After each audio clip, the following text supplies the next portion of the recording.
we've got kids running around to psychologically and mentally see things so different to what the normal population do. And while they can do that out on the football field and they have that drive to otherwise put themselves through pain like no one else can, no different than jumping into a river that's 3 degrees or something like that and stay there. But then we expect them when they go out into the community to actually be different. We want them to be like us, and it doesn't happen. I think most of us work well when we're in control, but we work best when we're under a little bit of pressure. In medicine, we will only tell you to do something if we can prove it. Outside of that, we'll poo-poo it because we know everything. And so otherwise, what we'll call it is science. And unless it's actually been researched or proven, it's still a scientific theory. But it means that we'll keep it away and we'll keep it hidden away from everybody else. He had a bit of chest discomfort for a period of time. And so he was getting some little injections into there. When it was on for a little bit longer, and we finally ended up doing a CAT scan through there, and we'd found that he'd previously broken it in 3 spots.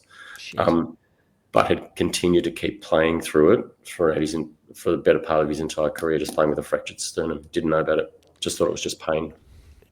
What if the key to peak performance isn't just in the gym, but how well you look after yourself physically, mentally, and emotionally? Dr. Jason Chan has spent more than 3 decades at the cutting edge of sport and medicine, guiding athletes, coaches, and executives to perform at their best and stay there. As Chief Medical Officer for the Melbourne Storm, he's helped shape one of the most successful cultures in the NRL, built on care, connection, and long-term well-being.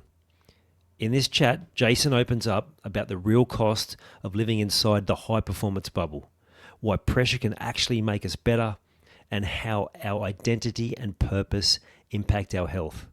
He also shares how his groundbreaking PK27 system is rewriting what's possible for human performance, using data, diagnostics, and precision medicine to help people live longer, stronger, and sharper. This is Melbourne Storm's secret weapon, Dr. Jason Chan on pressure, purpose, and performance. I'm Ian Hawkins, and this is Sport is Life. The purpose of sport, as I see it, is to see your vision become a reality. Find your voice, create strong connections, and learn to trust your body.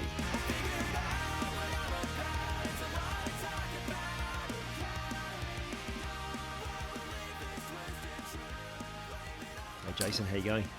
Good, Ian. How are you? Really well, thanks. I'm excited about this chat. You did a comment on one of my posts around the cause of injury. I think it was the one around infections. Correct. And the work that you're doing now, and not just in the elite sport place, but across the board, I'm excited to dive into. We also want to talk about the stuff that you have done. You've done extensive work with elite sport. Most well known, you've done 10 years with the Storm. But the thing I noticed in your bio that I really want to dive into is that not only that, but under-18s badminton champion. And we'll also dive into being a tragic Bombers fan as well, because it's something we can all relate to. Just being tragic fans, I mean. At least I have the Storm at least to hang my hat on for a while anyway. How do you get into badminton? How do you get into badminton? The only reason that anyone plays badminton is because their parents did. And so to that end, my father did. So I have a Chinese heritage. My father's Chinese, mum's Australian. Mm-hmm. And my father played, and so like all good boys, that's exactly what you do. You follow in the same footsteps. Yeah. So it was actually the under-18 doubles. So I have that claim to fame, and in fact, I still have the cup. It's actually in the background just here. That's that little cup you see on the side. Yeah. It is a tragic thing that I hold my hat on, and but I don't play it anymore because I ruptured an Achilles. Actually, I ruptured 2 Achilles playing badminton. Had a shoulder reco and did an ACL playing badminton. So I thought after that time, it's quite an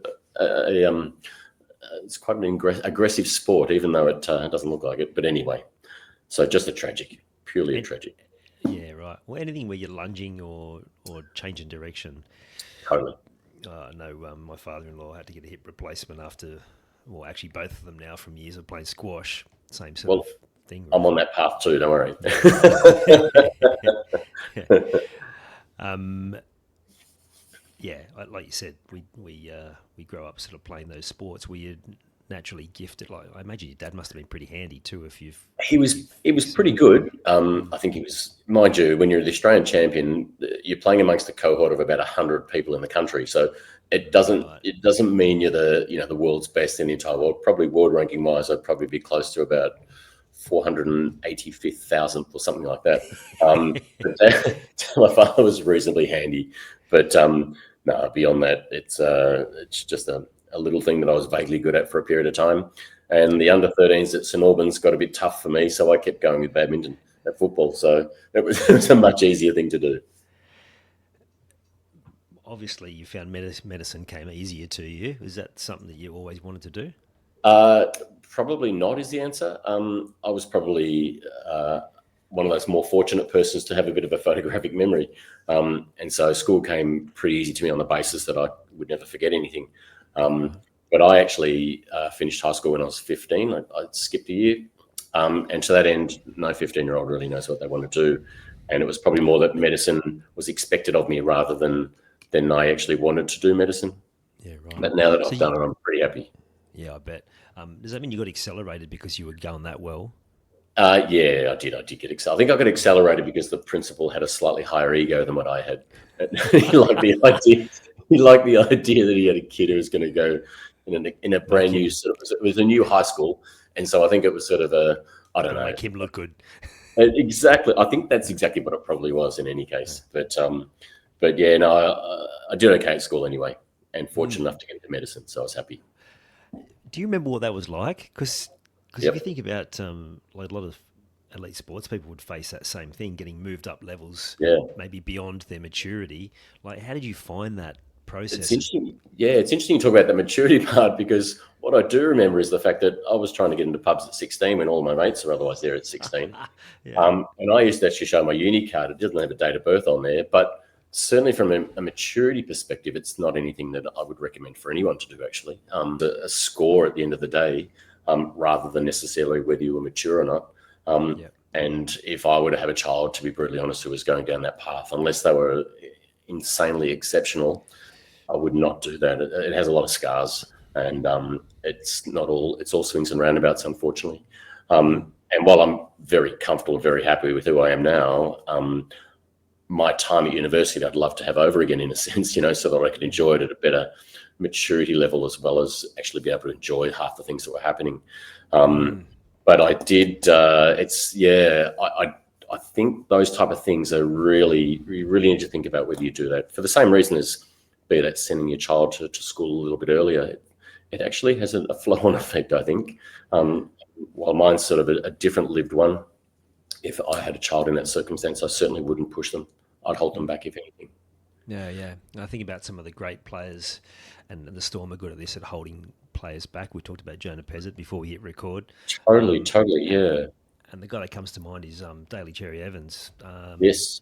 Desi sent him to play Queensland Cup for a year with men as an 18-year-old, and when he played first grade, I think they won the comp that year in his first year. Like, he was tough. He was tough. I mean, yeah, but obviously It's that really worked. it's really interesting when you talk about that sort of psychology. I was actually talking to one of the Storm players last month purely about this circumstance. How, I mean, these kids are different anyway. They're not normal. There's thousands and thousands of kids who have got talent. We've all seen them, running around under 10s, under 12s, under 15s. So they've all got talent. Yeah, But the ability to otherwise take it from a talent perspective to otherwise to a professional level takes a different type of person. So we've got kids running around to psychologically and mentally see things so different to what the normal population do. And while they can do that out on the football field and they have that drive to otherwise put themselves through pain like no one else can, mm, no different than jumping into a river that's 3 degrees or something like that and stay there. yeah, But then we expect them when they go out into the community to actually be different. yeah. We want them to be like us, and it Mm, doesn't happen. no, So it's a really interesting concept when you talk about kids, and that these are kids coming through who see things a certain way, which we then reinforce over and over and over, and the crowds reinforce and public reinforce it over and over. And then when they apply those same principles or they apply that same filter, that life filter, we tell them off all the time, and we hold them to a different sort of tune. And I think it's really upsetting and sad. And we see circumstances where kids, unfortunately, ultimately, perhaps go that final step and take their life in some sort of way. But a lot of them are making bad choices afterwards just because they don't understand. And they're kids at the end of the day. The average rugby league life in terms of that sense, they might be there for 3 or 4 years before the system kicks them out. You get a couple of Cameron Smiths and Nathan Clearys, but you don't get many. No, the average lifespan of a NRL player, I think, is like 11 games or something. Is that all? Yeah, it might even be less. But yeah, and I agree with that. I think the irony is that we've had people reporting on their behaviour, and yet the same pressure exists. I did an article on that just recently, a podcast episode as well, on the journalists that have got themselves in trouble through the same sort of thing. They live in a bubble as well, different bubble. And I think it's very easy for people, especially now with social media, to pile on without understanding. I remember 2 things come to mind. One was talking to Paul Heptonstall at the NRL. He's the head of wellbeing. Yep. You'd know him well. I know him, I do. Yeah, and him talking about, we play this brutal game and it takes a certain type of player, and that's what it attracts, especially at that higher level. And then again, same thing, then we expect them to not come with some sort of baggage or something around that to be able to play that sort of sport. And the other thing is, a mate of mine did a fair bit of work in the sports high schools, and he said a lot of these kids, they're never told no. Correct. Play your footy, we'll take care of everything else, and so they don't understand. And it's not only parents that sometimes live their life vicariously through their children. It's coaches, it's teachers, it's everyone. High performance, it's physios, it's everybody. So, and these, sometimes I almost liken these kids to rental cars. Everyone drives it like it's their, like it's their last day they're ever going to do it, but no one would buy an ex-rental car. Exactly. So the flaws in the system and the people, but you think about the guys, the coaches who do it best, they have genuine care for their players, right? I know that's something that Craig's very big on at the Storm. I've seen a few reviews, and he said that it's like you have to see that the player cares before they'll even sign them.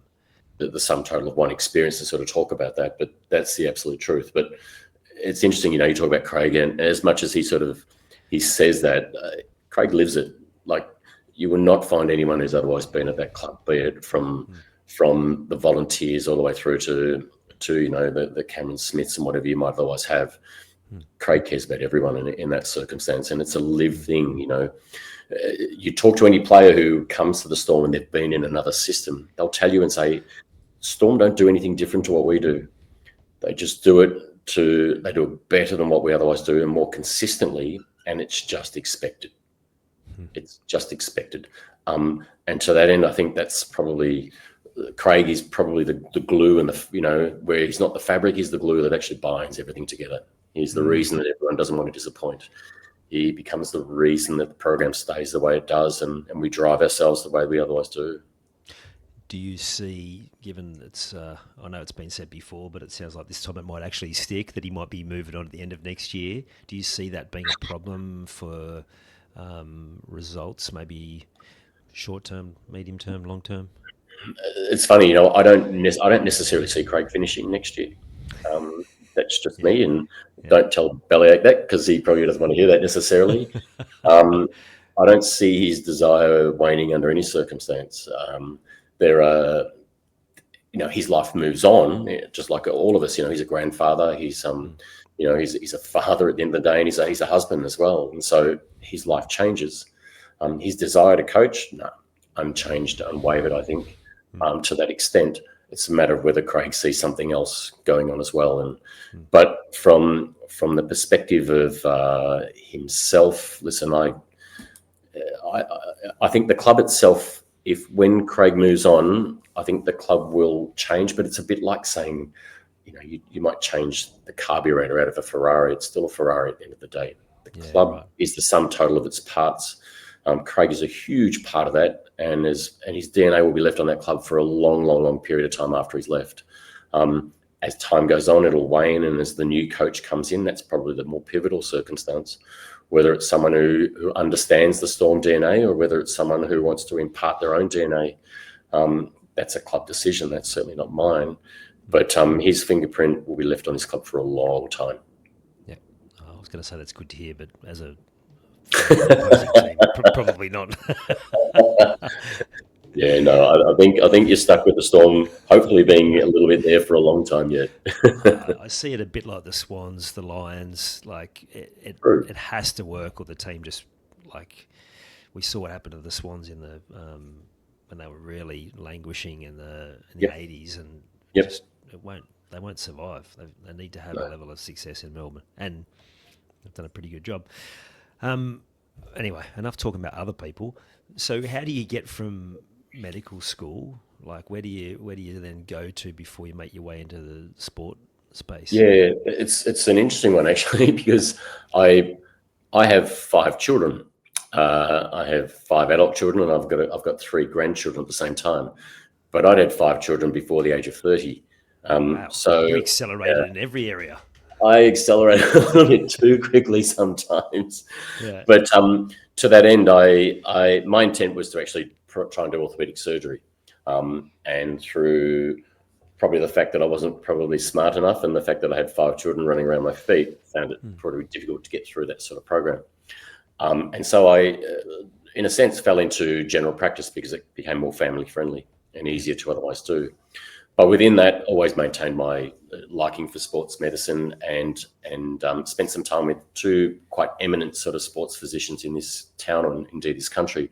A guy called Peter Larkins, who's also entered the media, and Peter Bruckner as well, and he's also entered media at the same time. But they've both been 2 quite prominent guys, and so they sort of fostered a bit of a desire for me to otherwise go that way. And so over time, as I sort of did general practice, I sort of moved my way through, went to the VFL ranks with a club called Williamstown Football Club, and did them for a few years before taking a short little break. And then for some reason, I don't know how it happened again, I just got a call from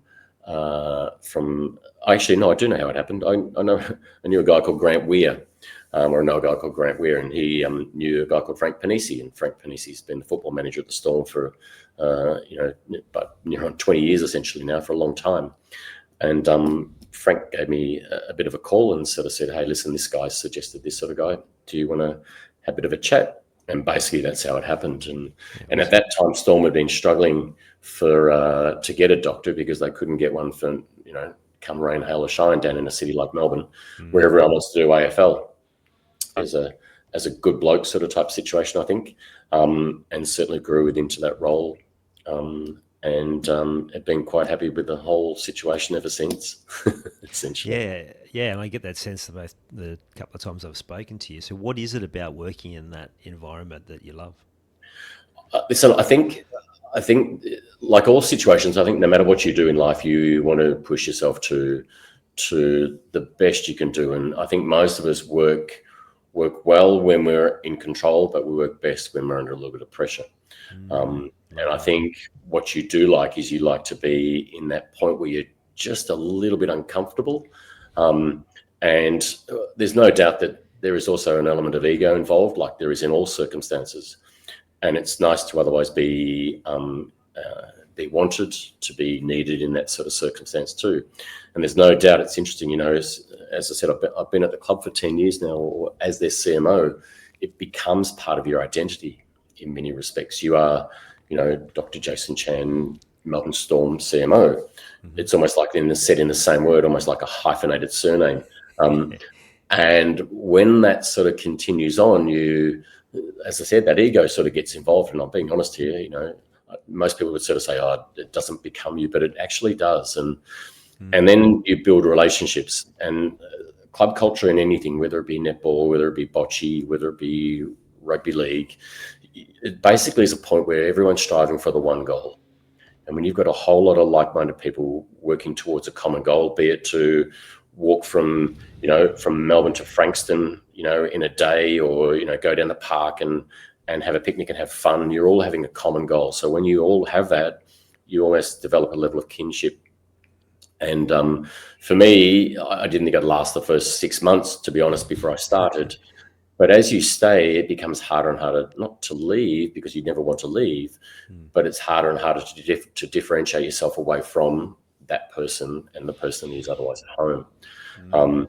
So you become the role as much as they need you. You certainly need it as much at the same time. Yeah, I love it. The comparison that comes to my mind is working at Fox Sports. It's a bubble, and it's such a great place and full of great people. And you said like common goals, and even where there were different challenges from above, we would always pull together and produce high quality stuff. But then when you leave, which it took for a long time, I was there 18 years, and it was almost to the point where, okay, now I've overstayed my welcome, because I'm seeing myself in moving towards other things which I just can't do here. But then when you leave and you suddenly go, oh man, like I forgot what the rest of the world's like just sport. We like wall to wall. We have our PC and our TV, and I didn't miss a single sporting event for 18 years. Like I saw everything, and you sort of take that for granted. But then I remember turning up. So we went to we had an overseas trip planned anyway. But then I got redundancy come through, and came back and caught up with everyone, sort of like a farewell. And I remember one guy come up to me and going, "Oh my God, what have you been doing?" What do you mean? He goes, "You looked so relaxed." Yeah. And I went, "Yeah, mate. I got to tell you, I didn't realise how stressed I was until I left." And he was someone who was sort of teetering on the brink of retirement, and he pretty much made the decision after seeing me, and I've had conversations with people since then, like leaving the bubble and then realizing, it's like it's a great place, but there's also a whole lot of things that are sort of happening that are beyond your comprehension at the time. Like it's funny, this year I stepped away a little bit. I actually had a European summer, which I'd heard about only before. But after 11 years, it's like there is a summer that they get, which is really quite good. But you're right, you sort of step away from that bubble. And for us, because as medical staff at a place like that, we are part-time, but we're part-time, full-time. You don't be a part-time doctor there. It's a part-time paid position, if you will. Yeah. So we work, any doctor who's within the NRL will tell you that they'll probably work somewhere between 70, possibly even 80 hours a week. And that's 24-hour on call, essentially. And that's, often to families and everyone else is included. But you don't know any differently. So you just continue to maintain. And that word bubble is a fantastic sort of term, because it truly, truly is. And things are not normal. It's not normal to do, we might do somewhere between 32 and 36 flights a year. We have breakfast together. We have lunch together at a buffet. We go to the same hotels. You go to the hotel and they remember your name. You start to remember, you even recognize check-in people. It's just ridiculous, Yeah. Security guys will remember they'll remember you and say, "Hey, I remember blah, blah." It's like, it's ridiculous. It's not a normal life. Yeah. But situation whereby, there is a thing called Netflix, and it's got things that aren't sport on it. And when you do I found myself for the first few months sort of looking at my phone every 5 minutes, just thinking I've missed something. I had to have missed something in some sort of way, but it's like a bit of you need to defrag a little bit sometimes after a period of time. Yeah, 100%. Even though the bubbles are so separated, we'd have the players come in, and you could tell that they were completely uncomfortable, even though we were all very similar and we're all aligned to sport, and we're probably very, very similar to them in a lot of ways. You could just say that they weren't 100% comfortable. And that always fascinated me, that these elite guys who are comfortable in front of a crowd of 80,000, you bring them in front of an office of 50 people, just on the floor they were on, and you could just see them looking around going, "Is anyone looking at me?" It's really fascinating. They're very vulnerable boys, most of these kids, and in my experience, the ones that I sort of know, very, very vulnerable, and things that they say matter, whatever the media says matters. These are impressionable. They're kids. There's a level of varying maturity between them all. I just think we're really harsh on them, and as a rule. And it's funny, some people will see be it persons who are responding a certain way. I always look at it at any code, to be brutally honest. Now I also look at them and think the other side. People laugh when someone's getting upset. But sometimes people get up. They laugh when Craig's sort of getting upset in the box. I don't laugh under any circumstance. I certainly see a situation where you worry about why someone's feeling that level of anxiety or anger. Sometimes they're the things that I worry about. And when players get frustrated or punch out or do something, everyone laughs and they replay it over and over as if to just magnify their mistakes all the time. It's like, you understand there's something behind that, and there's a consequence to it as well. And they get it played out over and over. And some people will say it, and I hear it all the time. But they get paid. Don't take the check. Don't if you're not prepared. It's not about that. You got a family you got to feed. It's not like a matter of I'm wanting to take that check necessarily just for the sake of it. I've got to live. I've got to do things. I'm doing what I do, and I'm good at what I do. So why can't I do that? Yeah, 100%. That's the bit I'm most fascinated with, in the area that I can't wait to add more value to, because I know that was my journey on the field, was that taking that anger and reacting in certain ways, and through my own experience of getting a hold of that, it's like, oh man, like there's so many things that they don't need to be experiencing. I'd love to hear your thoughts. I still think, I know we talked about this when we chatted the other week around the medical side of things, and they're only scratching the surface, but I think they're only scratching the surface in a lot of ways. The mental, emotional, psychological well-being, I just think there's so much more they can do. And I think that's going to be sort of the next level of development in that space. Oh, mate, I think it's huge, to be brutally honest. I think we scratch purely on certain levels.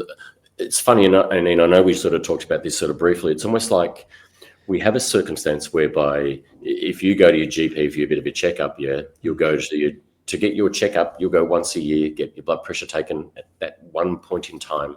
You get a blood test which will reflect that moment in time, and then we send you away for 364 days until we get back to our checkup again. And we assume that you're going to be fine for that 364 days. Yeah. Even at the best of clubs, up until even a few years ago, some clubs didn't even have a club psychologist on board, sometimes they would get one in, but then and some would have a welfare staff member. But you need to find yourself in, you need multiple welfare persons to otherwise look at these people. And especially a club, if you consider somewhere like, say, Melbourne Storm, or be it even, the new clubs that are coming through, be it in PNG and Perth and whatever, you've got displaced families too. Yeah. So your normal levels of supports are going to be your family, your wife, your kids. All of a sudden, you've got your kids and your wife down here with no one that they know, and you've got no family except on a Skype or a phone. It's like going through COVID again. You're isolated down here.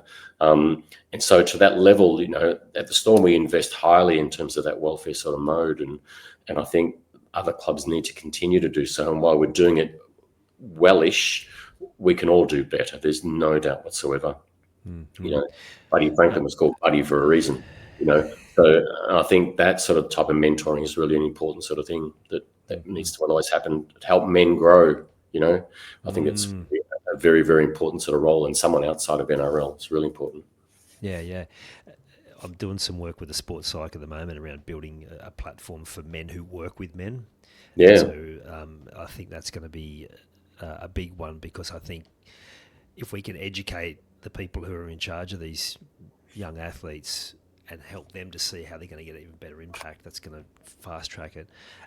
It's good to hear that they've got a good team down there, and I remember hearing that the correlation between good well-being and welfare staff and results, there's pretty much a direct correlation. There was like a couple of outliers, but it's pretty much, it marries up. But my experience is that they don't get paid much, and they're similar to what you described, is that they're working 7 days for the season and they're getting flogged. And they're the ones that probably need more support than anyone, because they're doing all the heavy lifting emotionally, psychologically, and yet that's probably not really there either. Totally. And I think that works at all levels, going from the welfare, even if you consider it going up from there, be it the coaching staff and be it the high performance staff, they're there 7 days a week, 24 hours a day, attending to all their needs, but who looks after them? Yeah, absolutely. There are many. just looking at that, only scratching the surface and what's possible, it's probably a nice segue into the stuff you've been doing more recently. And you talked about it before. You know, we do blood pressure once a year, we do blood sugar, and this is the part that I really want the listeners to hear is what you've created now. Yeah. You know, well, actually, I'll just let you explain the concept, because I think people will be, it'll be almost like a light bulb moment in their head and fascinating. So yeah, go. Yeah. Well, listen, I sort of, it's funny. I think the whole sort of wellness area, if you will, is sort of an area which has sort of grown quite rapidly right now. And I think every other person's otherwise been in an infrared sauna or a cold bath, and they all accept and appreciate the benefits that might otherwise be there, be they perceived benefits or real benefits in a way. We've always talked about this idea of longevity at the same time, and people are, you know, very aware of Huberman and you know, Joe Rogan and all the podcasts that otherwise happen, and then people start talking about things like peptides and taking things like NMN and resveratrol and other supplements to sort of try and make them live a little bit longer. To that end, in a sense, I sort of thought to myself, listen, what we create in elite sporting sort of clubs is we try not to, where we can, deal with circumstances where we deal with illness all the time. Because what we're trying to do is to make sure that they can perform. And in order for them to perform, they need to be at their peak level effectively. So we don't wait for them to get sick before we do anything. We'll do blood tests on them, and we'll do testings on them, and we'll continue to improve their benefit one way or another. So conceptually, I sort of took that idea and knowing the whole sort of wellness area that otherwise exists, and figured that what I'd like to do is to do like what we call a performance medical program, which is where we take a circumstance where instead of doing that simple health model where we go to our GP on that one time per year, and governments will build these temples for illness, which we call hospitals.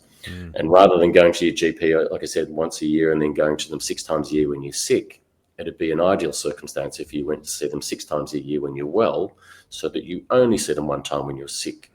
Yeah. To that end, however, what you need to do is you need to have more knowledge and more data about everyone. In medicine, we will only tell you to do something if we can prove it. Outside of that, we'll poo-poo it because we know everything. And so otherwise, what we'll call it is science. And unless it's actually been researched or proven, it's still a scientific theory. But it means that we'll keep it away and we'll keep it hidden away from everybody else.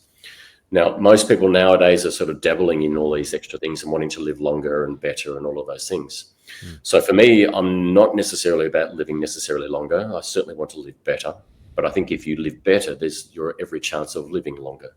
So to that end, created a program with a view to otherwise obtaining multiple data points, which will be everything from your DNA to your epigenomic data, which is looking effectively at your epigenomic age and your epigenomic health, looking at your intracellular levels of vitamins, minerals, oxidative states, methylation states, inflammatory states, both locally and in systemic inflammation, doing gut microbiomes effectively, looking at the gut in terms of gut health. And we certainly appreciate that there is a significant circumstance where it will influence your psychological processes. And when you think about it, the gut is an external organ as much as it seems to be internal. It has an opening at the mouth and it has an opening at the anus. And so it's very externalized. So unless your gut's healthy, you can eat everything healthy you want, but if it's actually not going to absorb properly, then you're in a bit of trouble. We also then take a circumstance whereby we'll do a significant blood panel, remembering the fact that the blood tests are only ever done to look for illness. I'm actually looking for wellness and for markers, and to look at markers which we can screen for, more particularly, and to build a data set so that if you consider something like, say, for males, like a PSA, where, you know, a level needs to be below 4.5. As a 50-year-old, if you have your first test and you come back at 3, your GP will say that 3 is normal. But if you're a 30-year-old and you've been doing it from 30 and your level's been 0.6, 0.63, your doctor's going to go, oh, hold on, that's a significant quantum jump. So data points become a really important thing at any point in time. And I appreciate that some of the things that we'll be testing for are things that we don't even know what to do with just yet. But what I can tell you is that over a bulk period of time, we'll actually know what's happening. But beyond that, I also offer a circumstance whereby we check for things like your VO2 max, your fat max, your basal metabolic rate, your lactate threshold for all willing and budding sort of athletes, but also for your 40s and 50 somethings, because it's a great indicator of cardiac health. To that end, then this is a bit more controversial, the offering of things like full body MRIs, doing CT chests, calcium scores, CT coronary angiograms, ultrasounds with elastograms, all those DEXA scans, basal metabolic rates, all of those tests are warranted. And the other thing that of significance, and it's become really quite a popular thing as well at the same time, is the so-called wearables. And they are where you're looking at things like your active HRV, sleep studies, be that deep sleep, REM sleep, doing oxygen saturations, readiness levels, and parameters that can otherwise give you real-time feedback. And for the better part, all of these things that I've otherwise explained, and if people want to, they can certainly look them up themselves. It's like, for me, it's like going to Bunnings. Yeah, I can build a house and I can get everything I need to go to Bunnings. I just don't know what to do with it. I've got it all available, but I don't know what to do with it. And for that matter, what you want to do is you'd love to have a builder in your corner to otherwise help you navigate this situation and put your input where you want. And that's basically what I've sort of decided to offer, is to say, okay, if you want to come and you want to do something that's a little bit beyond what becomes your once a year sort of test, and you want to explore a circumstance, be it I want to be a better father, I want to be a better mum, I want to get rid of these hormone issues I've had since menopause, be that I want to live longer, or I want to run my first marathon or half marathon, or I just want to feel better and not feel so sore in the morning, then that's the type of thing that I'm sort of looking at doing and saying it's not inevitable that you're just going to wake up the same way that you did yesterday.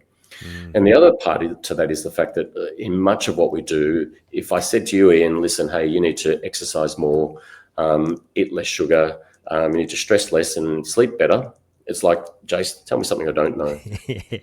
If I, however, can quantitate that and put that in numbers and say, Ian, have a look at this value now. Now you need to do this because this is something that I can measure. Then you know that if you change something and your numbers improve, it's both a measure of the fact that it works for you, as well as a circumstance where you're actually, you're feeling motivated to continue and say, well, it's worthwhile. Because right now you go to the gym and you go, yeah, I feel great. Is it doing you any good? I don't know. Are you taking your multivitamins? Yeah. Are you feeling any better? I don't know. And that's where it becomes a really interesting moot point, where people are taking peptides or supplements, or in the spa or out of the spa, or getting two fish and whacking them over their body. I don't really know. But unless you can measure, you look at successful businesses, they'll measure, implement, remeasure, pivot, remeasure, implement. And I think unless you're doing that, then everything becomes really subjective. And for persons who are prepared to be part of their own medical experiment, I'm giving them the opportunity. Unfortunately, most people, if they wish to be part of their own medical experiment, they'll have to do it self-driven, because most GPs, and be that even sports physicians for that matter, will say that's a taboo area. I can't prove it. I'm not prepared to. I love that the data shows them. It's all well and good to say, well, you just need to go and do it. But when they've got the data to show the decline or the dips or whatever, like, there's no motivator like seeing the actual data. I'd love your thoughts on this. I remember when we had kids and they were little, and the correlation between nappy rash and teething, and doctors just flat out going, nah, it's not a thing. But you talk to any parent, you're like, happens every time. Like, absolutely. Is it just one of those things that there's no benefit in them testing, so they just say no? It's just because we weren't taught it in medical school. And if we weren't taught it, it doesn't exist. If we can't prove it, it doesn't exist. It's funny, when they talked about, there used to be a time when peptic ulcer disease was quite common. And there was a gastroenterologist from WA who put forward a suggestion, the fact that it was related to a bacteria that was causing ulcer disease, was almost to a doctor, was shouted down, saying the stupidest person in the entire world. Yeah, it was wrong, it was wrong, it was wrong, it was wrong. Finally proved the fact that it was related to Helicobacter pylori. All of a sudden you treat this bacteria, you treat it with antibiotics, and all of a sudden no one hears of burst ruptured peptic ulcer disease anymore, essentially. All because this thing was otherwise ultimately proven. But until such a time, it was like burning at the stake. You're a wick. Probably what I sometimes suggest is going to be exactly the same situation. People are going to say, can't prove it, can't prove it. I say, you know what? You're right. I can't prove it just yet, and that's fine. Yeah. But I'm also happy to work with you if you want to explore that, because there is science to suggest that it could work, and there is science to suggest that there is a level of safety. But to ensure the fact that I'm making it as safe as possible, I'm going to investigate you to within an inch of your life. And guess what? I'm just going to keep remeasuring it so that I can try and at least see where there's one perceived benefit. And because there's medical oversight, which is what a lot of these programs do not have, they use medicine as a tack on to their program rather than as the mainstay of their program.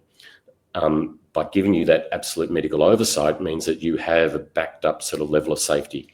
Now, if you've got a seatbelt on, it doesn't mean you're not going to have a car accident, you're not going to get hurt.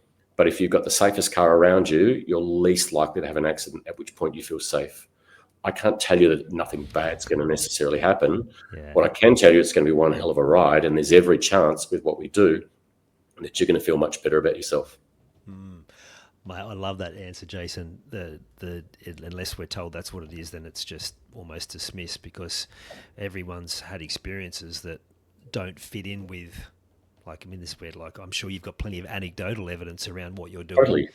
Yep. And sometimes, that's powerful, because the data will come down the track when it serves the purpose of maybe a greater group of people. I was going to ask you that. You mentioned, taboo subjects. What sort of pushback have you got from people by diving into this area? I think it's the pushback is the fact that it's like, Jace, you can't do elite sport again. It's like, yeah, I get it. It was interesting. Maybe, I approached. Maybe not for the time being, anyway. Not for the time being. It's funny. It's interesting. Even talking about things like DNA and the like, I've actually approached the RLPA to see whether we could get some DNA studies done. Now, my motivation for such was not to say, listen, I'm treating these guys like racehorses and we're going to see whether we're going to give them a contract or not. It was more to see whether we can cater for them better. That is, that we can actually use this thing called pharmacogenetics to determine how they're going to respond to certain anti-inflammatories, how they're going to respond to antibiotics, whether they're going to respond to narcotics, whether sleep's going to be an issue for them, are they going to have soft tissue issues, all of those type of circumstances, so that the players had a bit more autonomy. But the pushback I got from them was the fact that, no, you can't do that because that's profiling. No one that I've spoken to who I've explained the program to thinks that what I'm doing is anything bar, wow, I would love to do that. The pushback comes from Medicare, essentially. You can only use Medicare for the purpose of dealing with disease. You cannot use Medicare for the purpose of screening. So our health system will help you and support you to get ill. It will not help you and support you to try and not be ill. So to that end, the pushback comes down to the fact that you have to pay for it.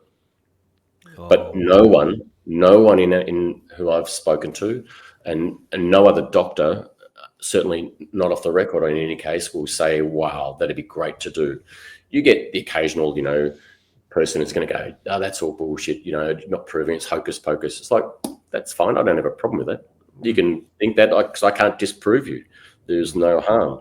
But these people are well informed. They're informed about what they're doing. They're well-meaning people. And generally these people are very successful people and make good calculated decisions.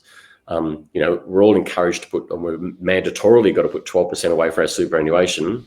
How many people invest in their health? Mm-hmm.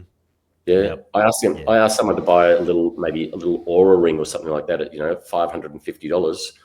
And then you would tell them it equates to $1.50 a day. And all of a sudden it's like, oh, maybe I might do that. But how much you put in your super and, you're investing and you're buying your house and doing whatever. I think I saw a stat somewhere in the States. It said something like 70% of the US population die with 80% of their assets still in their hand. Yeah. I've had that conversation with my mum, with my in-laws. Don't feel like you have to leave anything to us. Go and enjoy your life. Seriously. 100%. Yeah.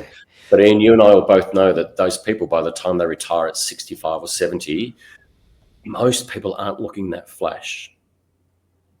No, that was going to be my next question. Without giving away your age, you're a grandparent. You look extremely healthy. And from my experience, that's a rarity when you go and see a GP. Yep, I'm 55. Yeah. So I've been and okay, I'm going to tell everyone here, this is the really, I might, you know what, I look good. I shouldn't say that I look good. You do though. I may appear to look well, but as I said, being a doctor at a club like that, I worked long hours, I sleep poorly, and I did whatever. I did one of these epigenetic tests. My epigenomic age came back at 64. Oh, damn.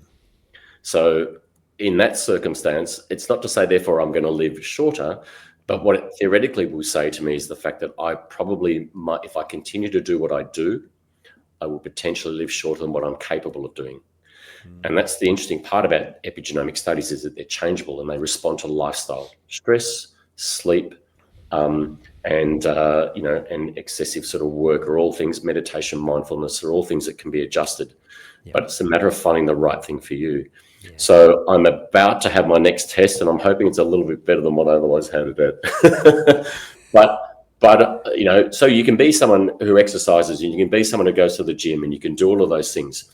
But if you don't get rid of certain elements and you don't address certain elements, be that your gut's off, or be it your stress levels are up, or your sleep's poor, it's going to be a big, big, big problem.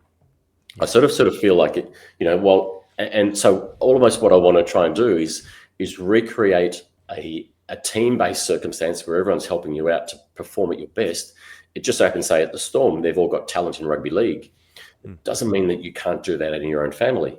Everyone has a potential and an ability to do their best, and that's all I want to create. Yep. So I'm going to create my own team, and I'm going to max out at a certain number of patients, and that'll be it. That's my team. And all I'm going to do is, whether you want to because unless you go to the gym, you're not going to have access to some of these things. Unless you go to a wellness clinic, you're not going to have access to some of these things. What I want to do is to make you be your best person and perform as well as you can. So if you want to play badminton, you want to play bocce, you want to do everything, you can then go and do that. So it's a medical model down rather than a wellness model up. Love it. Love it.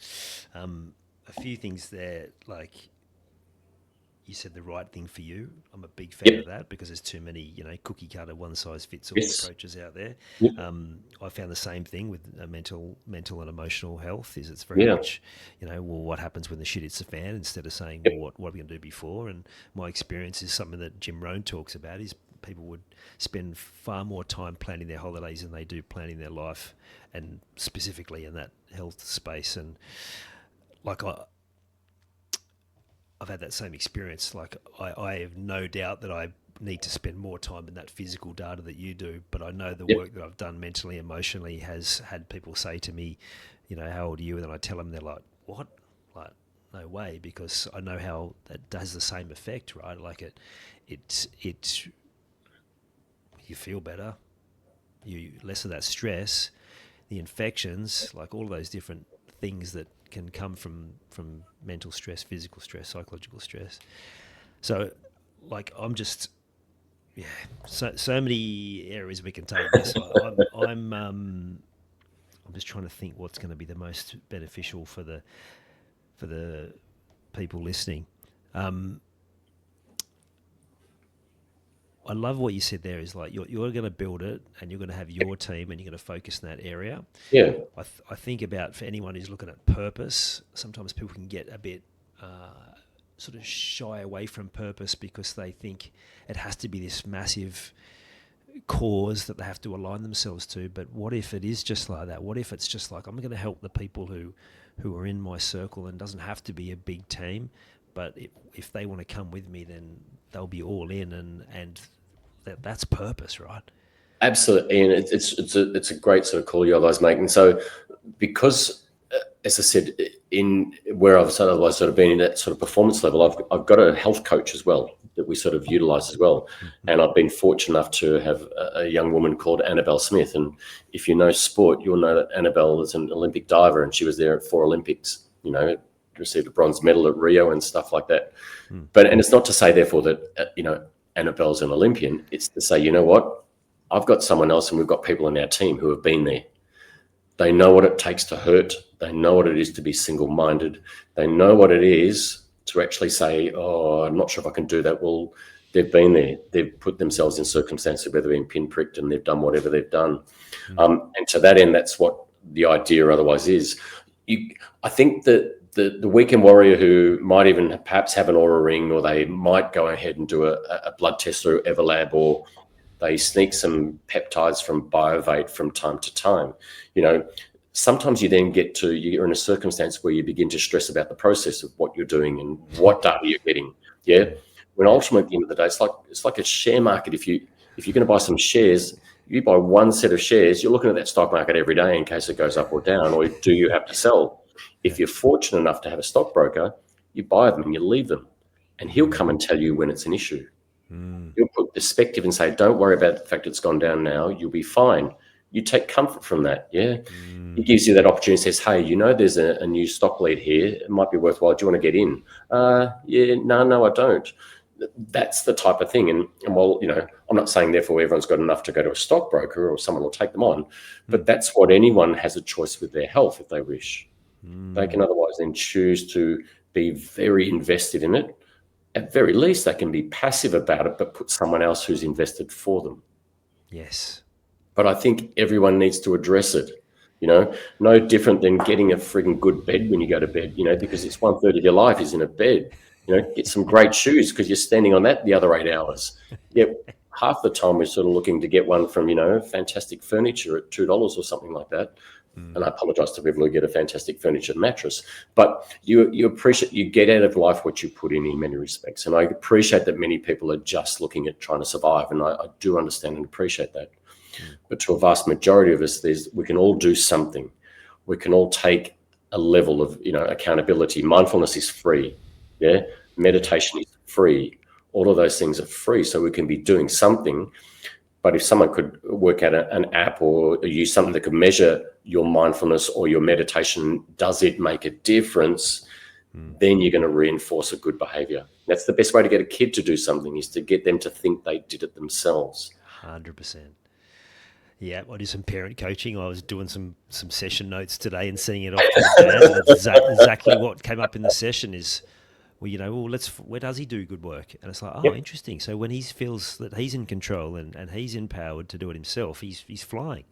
Oh yeah. So okay, well, how can we map that across to the other areas so he feels like he's in control and empowered? And one of those other jobs that I did, I've done a few jobs. I did bariatrics for about 12 years. So I was a bariatric. It's a weight loss. So a bariatric physician. So I used to do lap band adjustments and I'd assist in gastric sleeves.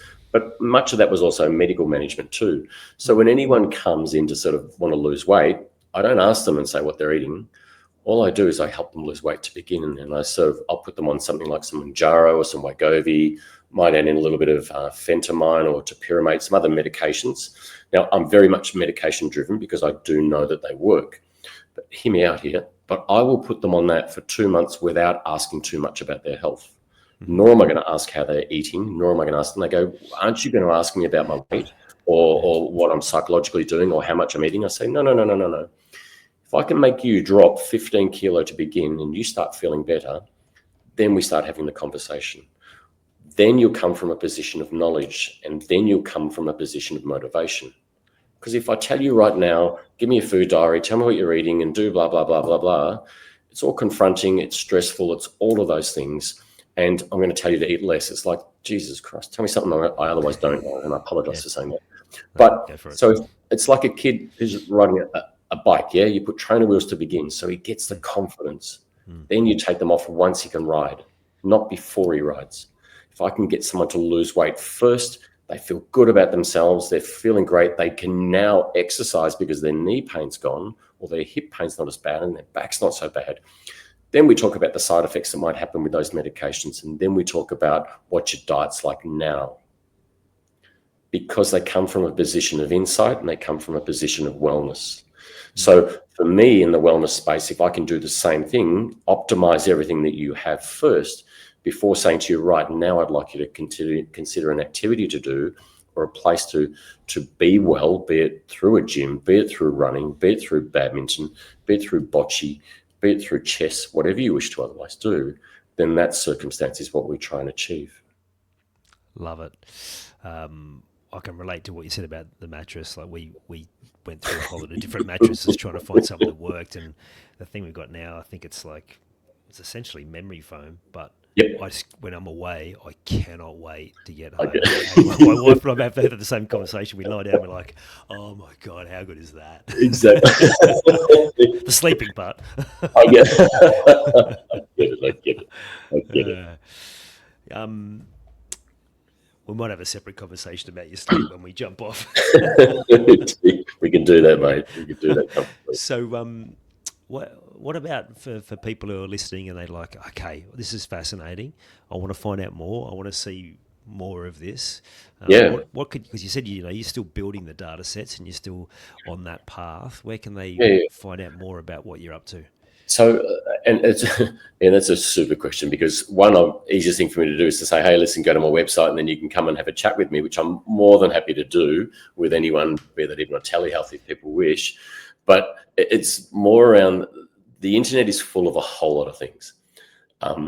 Chat GPT is there and everyone will read it and they'll get all their data and they'll say, listen, I want to investigate living longer. Put it to Chat GPT, it'll give you an answer. It's largely unfiltered in terms of what you otherwise have, and what they won't know and what those things won't know is who you are. Yeah. And that's where I think what's really important is the fact that you need to have a trusted person. And I'm not going to therefore necessarily say it has to be a doctor, just a trusted person, because there are some really great people in this space, not necessarily doctors. Some of them might be chiropractors or nutritionists in some sort of way. But to that end, if they want to get some more information about the space, I would strongly suggest that people read around it. Read some certain books. There's quite a lot of books around that will give you an element of information, but everyone's interested in different things. Do you want to live longer? Do you want to perform better? Do you want to sleep better? Do you want to be more mindful? And so it's different for everybody. But I think you've just got to take, because it's a science still, it's not a proven medicine as such, or a medical acceptance.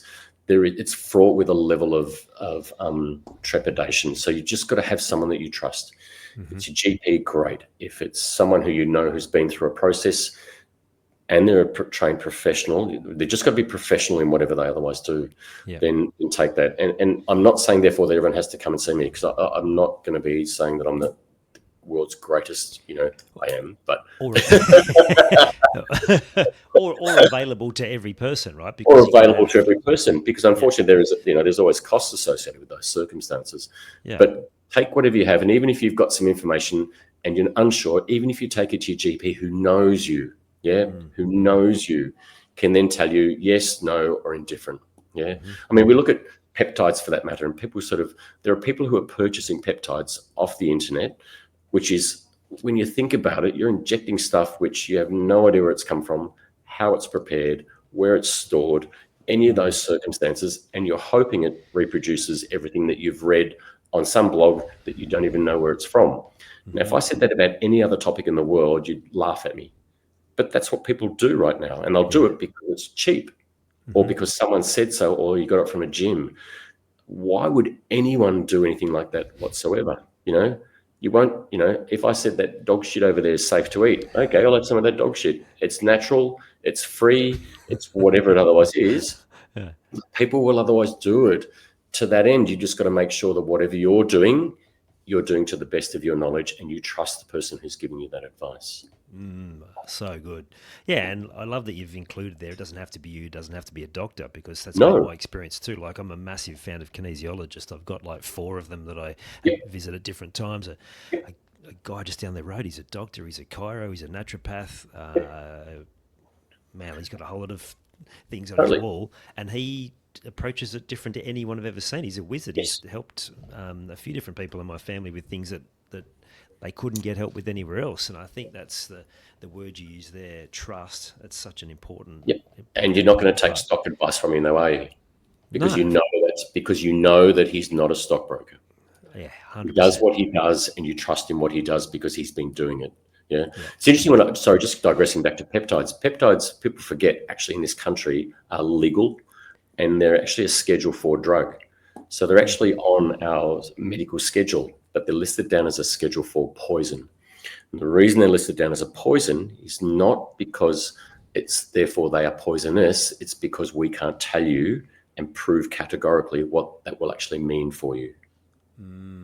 Okay. So they're a prescription. All peptides are a prescription-based medication. When you take them orally, however, they're called a supplement. So that's why you can buy some of these things from a supplement store, because they're a supplement and you need a prescription for them, which is why when you buy them on the internet sometimes at really cheap prices, they're research grade only. And that's their way to get around it, because they're in a circumstance where they say you can't take it as a human, but you can if you're a dog. But therefore, we aren't going to stand behind anything that happens to you. So you're basically being a guinea pig. Correct. Oh, wow. I was going to ask you about peptides because obviously it's a dirty word. Your team, the Bombers, the Sharks, it's something that dragged on for years, and yet it's common practice in a lot of different areas. Yes. I think it's amazing. It's amazing what people just then believe based on anecdotal. I remember when I first went to chiropractor, I don't know how long ago, but I heard stories about people having all these things, and I was like a little bit, nervous about it. But then when you do the research and then you speak to people and you find out the actual reality of it, it's completely different. Totally. I mean, I think the largest selling peptide in the world right now is Ozempic. Yeah. Interesting. And Ozempic, Wegovy, Mounjaro, they're all peptides essentially. But the reason that they are now classified as a drug is because they are what we call a synthetic peptide. And if you put your what hat am I putting on? I'm putting on the hat which is my skeptical hat. Mm-hmm. You wouldn't be a pharmacy company, investing $500 million to $1 billion to get a peptide to market if you couldn't patent it. Now, a natural peptide is something that's produced inside the body. We call them signaling peptides, essentially, which is 95% of the peptides available on the market right now. You can't patent something that's actually produced inside the body. So why would any drug company put the research in to actually prove something actually works or it doesn't work? So if you're maintaining, so a peptide by definition is just a small chain of amino acids, somewhere between 2 and potentially up to 50, but the vast majority is somewhere between 2 and about 20 or thereabouts. Beyond 30 sort of amino acids, we call it a protein. Now, if I said to you, we're going to take a protein powder, you wouldn't even scoff at it. If I said we're going to take a peptide, you'd go, oh, hold on, what's going to happen otherwise? Scary word. And peptides are largely incredibly safe because unlike things like hormones, they are signals, and they signal your cell to perform to its ultimate benefit or to its ultimate capability, but you inherently naturally have a process in your body whereby you have a natural sort of feedback loop, so that you can't treat yourself too much, if you will, largely, I should say. I'm very aware of the fact that because I can't say it can't do this or it can't do that, there's a lot of words that we're very careful with when we talk about peptides. But there is very, very few side effects otherwise known beyond a bit of headache and nausea, vomiting, sort of injection sites, a bit sore, if you will. But largely, they're incredibly safe things to take, especially the ones which essentially mimic what are essentially natural sort of signaling sort of circumstances. Compare that to testosterone, that's a little bit different. That's when you bypass all feedback loops and all you're doing is giving super juiced doses of things to jack someone up in an abnormal sort of way. We're looking ultimately with peptides to optimize, not to actually overly enhance the circumstance. Interesting. That what you mentioned there about that you can't patent anything that occurs in the human body. There's a number of different treatments and things in that box that people are happy to dismiss because it's got no science in inverted commas. But I'm glad you explained that's the reason why, because just because there's not the level of data that you feel comfortable with does not mean it doesn't work. It comes down to exactly what you said.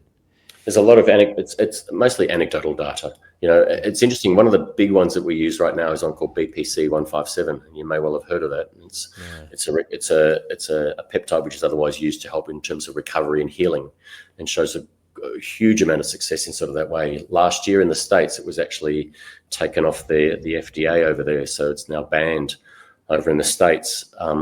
But it was banned in the States not because of any side effect that otherwise happened or any adverse event that happened. It was more the concern over how people were acquiring it. in terms of the backyard laboratories and the gyms where they were otherwise getting it from. And so the only way they could regulate that circumstance was to do so. And I say that because I do know that there is people going around saying, oh, it's illegal over there, you've got to be really careful. That's the only reason it was essentially done.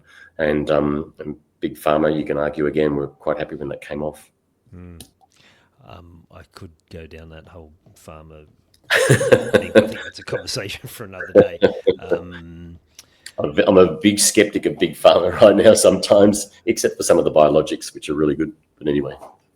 Yeah, I think it's important to have a healthy skepticism of everything. Even like people shouldn't just take everything you've said as gospel either, or that I say is gospel. You've got to do your own research, and as we've talked about the whole time, is like you've got to find what works for you. Totally. And I think, it's almost a bit like religion. We all have a level of faith, whether it's I'm a Jedi or whether I'm Christian or whatever I choose, but I have a common belief or a theory, and you just got to make a decision. It was a bit like the Karate Kid, if you can procrastinate on the left side of the road or the right side of the road, just don't do it in the middle of the road. Yeah. Not going to work. It's good. Squish like, was it squish like squish grape? Like a grape. Before we wrap up, Jason, I'd love to hear some of like your stories of like where you had an experience with a player or something that you've been able to take them on a journey of recovery or something where you just got so much satisfaction from that. There's probably some that I can tell. There's probably some that I can't tell, or a lot that I can't tell. Well, tell them without names. I guess it's interesting. One that's quite topical right now is probably just anecdotal, and I know it's been said in the press in any case before, is one like Jerome Hughes coming into the most recent grand final. Oh, with his extra strength plates in his arm. His extra strength plates, which are otherwise in his arm. And what was interesting is the whole media circumstance around the fact that how he's miraculously healed inside 22 days. Jerome hadn't healed. You can't. I'm no God, and we can't do anything to otherwise make it heal inside 22 days. Yeah. At the end of the day, it's one of those things. It becomes a calculated risk in all sort of circumstances. And so Jerome's circumstance, where he otherwise got back playing inside 22 days, I can tell you the almost gospel truth. He would have been playing inside 14 days if we'd needed him to. Wow. And that's probably a story that hasn't been heard by anyone at this point in time, but he could have played inside 14 days if he wanted him to, and he probably would have if it was necessary. To that end, it really came down to one of a managing situation and pushing the body to a point where it's capable of withstanding a certain load, if you will. I mean, if Jerome if he was going to break, he was probably not going to break at the fracture site because he's got 8 screws inside there and a big plate, if you otherwise will. He was going to break on either side of it. But Jerome's biggest issue was more so his range of motion. So the day after he had his operation, he was out of his plaster and moving, where traditionally normal medical process is the fact that you'll keep him in a sling with a plaster on for 2 weeks before you get him out. So his biggest problem then at 2 weeks would have been the fact that he couldn't move his arm. But we get him out at day 1. We glue over the top of his wound, so there's less chance of otherwise anything getting inside there. We stick him on antibiotics in anticipation of infection, and we just get him moving. And we watch that wound like a hawk until such a time as he can move. So he was throwing and holding a ball at day 2. Wow. Amazing. So I don't know if you're allowed to say this, but because the talk was always, well, his arm's going to be fine. It's his shoulder that it's still going to be a problem. How bad was the shoulder? His shoulder was enough to keep him out for a significant period of time. And post-season surgery? I think it's been told that he will, but yes, he will be. Yeah. He'll have some surgery afterwards. Yeah. But it's an old injury for Jerome in any case. So that's one that it had been known as a circumstance. And so his shoulder he was fine. He had no problem with his shoulder. We'll comfortably say he can always get some more rehab inside there.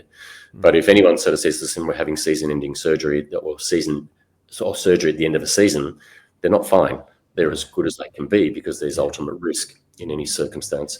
It just so happened to be on that same side. What was funny is the fact that when they did the X-ray and they sort of, to look at the plate again, Jerome's got plates and screws in both his hands and his other wrist, and he's got them everywhere. And I think it was Billy Slater. Billy Slater was a really interesting one because I think he added up, he'd had well over 25 operations throughout his career, which is insane when you think about what these guys otherwise certainly go through. But Jerome more recently is that one, and that Billy Slater situation is a really interesting one too, and that's probably a conversation for an entire day to talk about in terms of how he sort of responded and how he recovered, because his ability to overcome any of those circumstances was incredible. Cameron Smith, I can talk one little story about Cameron Smith. Cameron presented, this is a time when we were playing over in Perth a number of years back now, and he had a bit of chest discomfort for a period of time, and so he was getting some little injections into there. When it was on for a little bit longer, and we finally ended up doing a CAT scan through there, and we'd found that he'd previously broken it in 3 spots, but had continued to keep playing through it for the better part of his entire career, just playing with a fractured sternum. Didn't know about it, just thought it was just pain. Just shows the incredible mental strength that these guys have, or drive. It's insane. Joash Papali at Para, he found out that at the end of the season, that he had fractures in his hand that he'd been playing with basically for nearly the whole season. It's like... It does happen. We'll frequently have guys who will play with fractures of their collarbone knowingly, and they'll just continue to keep playing. No, don't miss a game. AFL, you miss 10 weeks, then they put a plate in there and they're going to take the plate out and do whatever. In the NRL, as a rule of thumb, they won't miss a game. Is that just because the different mechanics of what's required, or is that a philosophy? I think it's probably a bit of both in many respects.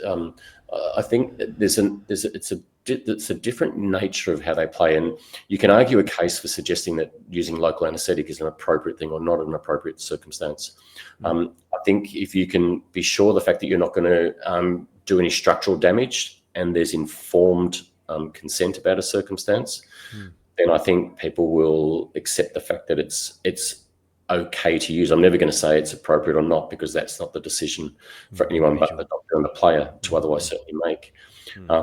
It's interesting. When I finished my role at the Storm the previous year, and we interviewed for new doctors, one of those doctors was a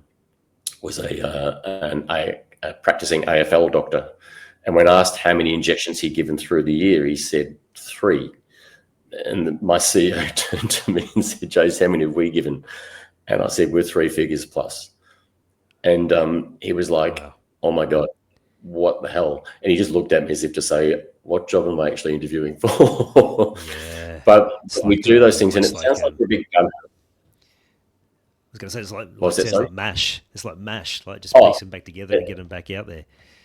Well, it is, but what we're doing is helping them with discomfort. If I gave you 2 Panadol, people are more accepting of that. But if I put local there, people think that's excessive and dangerous. It's relative, and I would say to you that Panadol's killed more people than local anaesthetic might have done in a rib. Interesting. Farmer again strikes. Very good. Jason, I've enjoyed this chat so much. I've learnt a heap. I'm a big believer of going down my own path of improving my health, of finding different ways, and I'm definitely going to sink my teeth into more of your philosophy and what you're doing. Thank you for coming on and sharing a few insights that I know will open up a few minds and maybe hearts with this, maybe trigger a few people, might be a bit confronting, but I think it's necessary for where we want to head and where high-performing people want to head. So I appreciate you investing this time. No worries at all. And thanks so much. And I think I just want people to really... I just want people to sort of not see health as illness. And I think that's what we do. We say, I just don't want to be sick. It's like, don't just want to be sick, just actually be well. So just change that paradigm, seek to be well, not just hope that you're not going to get sick. And I think if people looked after themselves as well as they looked after their dog or their brand new car or their superannuation fund, then everyone would be in a much better space. And your grandkids and your kids are going to be much happier for it too. Absolutely. Great way to finish. Thanks, Jason. And you take care. Great to speak to you. Cheers. When you've spent a lifetime helping others perform at their best, you start to see that the real game isn't just about strength or skill. It's about how well you take care of yourself. From Jason's perspective, health and performance aren't separate. They're 2 sides of the same coin. The best athletes and the best humans are the ones who listen to their bodies, know when to push and when to recover. Whether you're leading a team, running a business, or just trying to stay sharp in your own life, the lesson's the same. Well-being isn't a luxury, it's your edge. So maybe it's time to think about what your version of longer, stronger, sharper looks like.